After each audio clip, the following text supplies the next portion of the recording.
ಸ್ನೇಹಿತರೆ, ಒಂದು ನಿಜಕ್ಕೂ ಬ್ರೇಕಿಂಗ್ ನ್ಯೂಸ್ ಅಂತ ಹೇಳ್ಬೋದು. ಅದರಲ್ಲೂ ಧರ್ಮಸ್ಥಳದ ಕೇಸ್ ಬಗ್ಗೆ ಫಾಲೋ ಮಾಡ್ತಿರೋರಿಗೆ ನಿಜಕ್ಕೂ ಇದು ಬ್ರೇಕಿಂಗ್ ನ್ಯೂಸು. ಯಾಕಂದರೆ ಧರ್ಮಸ್ಥಳದ ಗ್ರಾಮದಲ್ಲಿ ಶವಗಳನ್ನು ಹೂತಿಟ್ಟ ಆರೋಪದ ಪ್ರಕರಣಕ್ಕೆ ಸಂಬಂಧಿಸಿದಂತೆ ನಿಮಗೆಲ್ಲ ಗೊತ್ತಿರೋ ಹಾಗೆ ಒಂದು ವಿಶೇಷ ತನಿಖಾ ದಳ ಅಂದರೆ SIT ರಚನೆ ಆಗಿತ್ತು. ಆದರೆ ಒಂದು ವಾರ ಆದರೂ ಕೂಡ ಈ SIT ಮಾತ್ರ ಬೆಂಗಳೂರಲ್ಲೇ ಇತ್ತು. ಆದರೆ ಜುಲೈ 25ನೇ ತಾರೀಕು ಇದು ಮಂಗಳೂರಿಗೆ ಭೇಟಿ ಕೊಟ್ಟು ಆಮೇಲೆ ಧರ್ಮಸ್ಥಳಕ್ಕೆ ಹೋಗುವ ಒಂದು ಪ್ಲಾನನ್ನು ಮಾಡಿತ್ತು. ಅದರ ಹಾಗೆಯೇ ಈ ಎಲ್ಲ ತಂಡದ ಸದಸ್ಯರು ಧರ್ಮಸ್ಥಳಕ್ಕೆ ಹೋಗೋ ಮೊದಲು ಮಂಗಳೂರಿಗೆ ಹೋಗಿದ್ದಾರೆ.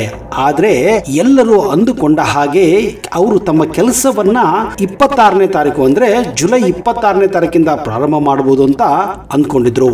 ಆದರೆ ಜುಲೈ 25ನೇ ತಾರೀಕು ರಾತ್ರಿನೇ ಧರ್ಮಸ್ಥಳದ ಪೊಲೀಸ್ ಠಾಣೆಗೆ ದಿಢೀರ್ ಅಂತ SITಯ ಒಬ್ಬ ನಿಷ್ಠಾವಂತ ಅಧಿಕಾರಿ ಭೇಟಿ ಕೊಟ್ಟಿದ್ದಾರೆ.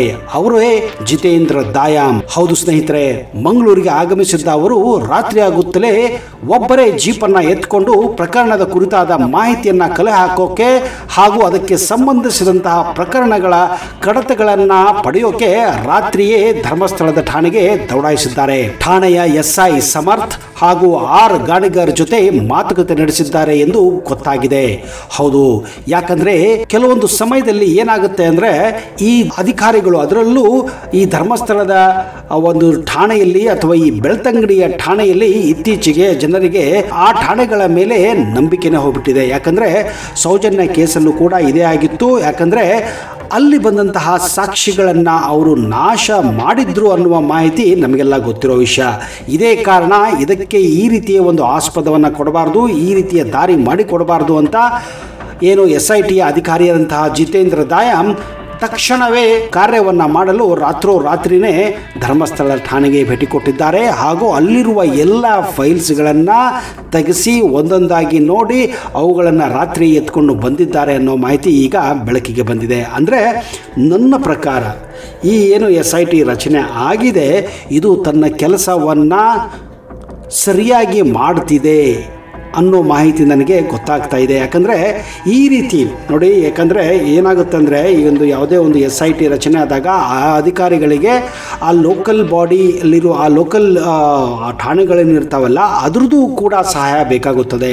ಆದರೆ ಇಲ್ಲಿ ಏನಾಗಿದೆ ಅಂದರೆ ಅವ್ರಿಗೆ ಹೇಳೋ ಮೊದಲೇ ಇವರೇನು ಮಾಡಿದ್ದಾರೆ ಅಂದರೆ ಟಕ್ ಅಂತ ಆ್ಯಕ್ಟ್ ಮಾಡಿ ರಾತ್ರಿನೇ ಧರ್ಮಸ್ಥಳದ ಏನು ಸ್ಟೇಷನ್ಗೆ ಹೋಗಿಬಿಟ್ಟು ಅಲ್ಲಿರುವ ಎಲ್ಲ ಏನು ಕಡತಗಳನ್ನು ಅಂದರೆ ಸಾಕ್ಷಿಗಳನ್ನು ಫೈಲ್ಸ್ಗಳನ್ನು ಅಂದರೆ ಯಾವುದೇ ಸಂಬಂಧಪಟ್ಟಂಥ ಸಾಕ್ಷಿಗಳನ್ನು ಫೈಲ್ಸ್ಗಳನ್ನು ಎತ್ಕೊಂಡ್ಬಂದಿದ್ದಾರೆ. ಯಾಕಂದರೆ ಈ ಸಂದರ್ಭದಲ್ಲಿ ಏನಾಗುತ್ತೆ ಅಂದರೆ ಕೆಲವೊಂದು ಇನ್ಫ್ಲುಯೆನ್ಸ್ಗಳನ್ನು ಮಾಡಿ ಕೆಲವ್ರ ಮೇಲೆ ಏನೋ ಲಂಚದ ಆಸೆಯನ್ನು ತೋರಿಸಿ ಕೆಲವು ದೊಡ್ಡ ವ್ಯಕ್ತಿಗಳಾಗಲಿ ಅಥವಾ ಯಾರೇ ಆಗಲಿ, ರಾಜಕೀಯ ವ್ಯಕ್ತಿಗಳಾಗಲಿ ಅಥವಾ ಬಿಸ್ನೆಸ್ ಮನ್ ಆಗಲಿ, ನಾನು ಯಾರು ಅಂತ ಇಲ್ಲಿ ಬಟ್ ಮಾಡೋದಿಲ್ಲ. ಯಾಕಂದರೆ ಅಂತಹ ಒಂದು ಇನ್ಫ್ಲುಯೆನ್ಸ್ ಆಗೋ ಕೆಲಸ ನಡೀತಾ ಇರ್ಬೋದು ಅನ್ನುವ ಒಂದು ಮಾಹಿತಿ ಅವರಿಗೆ ಗೊತ್ತಾಗಿ ತಕ್ಷಣವೇ ಅಲ್ಲಿದ್ದ ಎಲ್ಲ ಫೈಲ್ಸ್ಗಳನ್ನು ಮೊದಲು ಕಲೆ ಹಾಕ್ಕೊಂಡು ತಮ್ಮ ಬಳಿ ಇಟ್ಕೊಂಡಿದ್ದಾರೆ. ಯಾಕಂದರೆ ಒಂದು ವೇಳೆ ಒಂದು ಫೈಲ್ ಹೆಚ್ಚು ಕಡಿಮೆ ಆಯಿತು, ಅದರಲ್ಲಿ ಇಂಪಾರ್ಟೆಂಟ್ ಫೈಲ್ ಹೆಚ್ಚು ಕಡಿಮೆ ಆಯಿತು ಅಂದರೆ ಕಷ್ಟ ಆಗುತ್ತೆ ಅನ್ನೋ ಒಂದು ಇದಕ್ಕೆ ಅವರು ಈ ಕೆಲಸವನ್ನು ಮಾಡಿದ್ದಾರೆ ಅನ್ನೋ ಮಾಹಿತಿ ಕೂಡ ಈಗ ನಮಗೆ ಲಭ್ಯವಾಗಿದೆ. ಇನ್ನೊಂದು ವಿಚಾರ ಏನಪ್ಪ ಅಂದರೆ ಬೆಳ್ತಂಗಡಿಯಲ್ಲಿಯೇ ಒಂದು SIT ಕಚೇರಿಯನ್ನು ಕೂಡ ಪ್ರಾರಂಭ ಮಾಡಲಾಗಿದೆ. ಬೆಳ್ತಂಗಡಿಯ ಪೊಲೀಸ್ ಠಾಣೆಯ ವಠಾರದಲ್ಲಿರುವ ನೂತನ ಒಂದು ವಸತಿ ಗೃಹ ಕಟ್ಟಡ ಏನಲ್ಲಿ ಕಟ್ಟಲಾಗಿದೆ ಅಲ್ಲಿ ಒಂದು SIT ಅಧಿಕಾರಿಗಳಿಗಾಗಿ ಒಂದು ಕಚೇರಿಯನ್ನು ಕೂಡ ಸಿದ್ಧಪಡಿಸಲಾಗಿದೆ. ಅವ್ರಿಗೆ ಬೇಕಾಗುವಂತಹ ಕಂಪ್ಯೂಟರ್ ಆಗಲಿ, ಟೇಬಲ್ಸ್ಗಳಾಗಲಿ ಅಥವಾ ಯಾವುದೇ ಥರದ ಆಕ್ಸೆಸರೀಸ್ ಆಗಲಿ ಅವರಿಗೆಲ್ಲವನ್ನು ಅಲ್ಲಿ ಏನು ಮಾಹಿತಿಯನ್ನು ಪಡೆಯೋಕ್ಕೆ ಲಭ್ಯ ಮಾಡಿಕೊಡಲಾಗಿದೆ.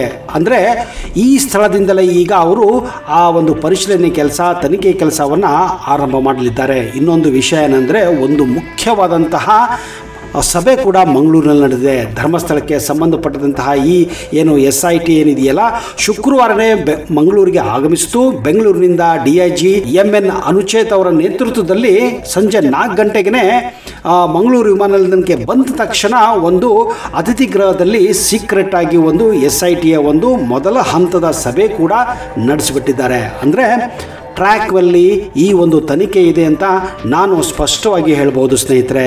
ಅಟ್ಲೀಸ್ಟ್ ಈಗಲಾದರೂ ಈ ಒಂದು ತನಿಖೆ ನಿರಂತರವಾಗಿ ನ್ಯಾಯ ದೊರಕೋವರೆಗೂ ಆಗಲಿ ಮತ್ತು ಕೋರ್ಟ್ಗೆ ಸರಿಯಾದ ಸಾಕ್ಷಿಗಳನ್ನು ಕೊಟ್ಟು ಚಾರ್ಜ್ ಶೀಟನ್ನು ಕೊಟ್ಟು ತಪ್ಪಿಸ್ತರಿಗೆ ಬಿಟ್ಟು ಬಿಡದೆ, ಅಪರಾಧ ಮಾಡಿದವರಿಗೆ ಬಿಟ್ಟು ಬಿಡದೆ ನ್ಯಾಯ ಸಿಗಲಿ ಅಂತ ನನ್ನ ಒಂದು ಅನಿಸಿಕೆ. ನಿಮ್ಮ ಅನಿಸಿಕೆಯನ್ನು ದಯವಿಟ್ಟು ಕಮೆಂಟ್ ಬಾಕ್ಸಲ್ಲಿ ಹಾಕಿ.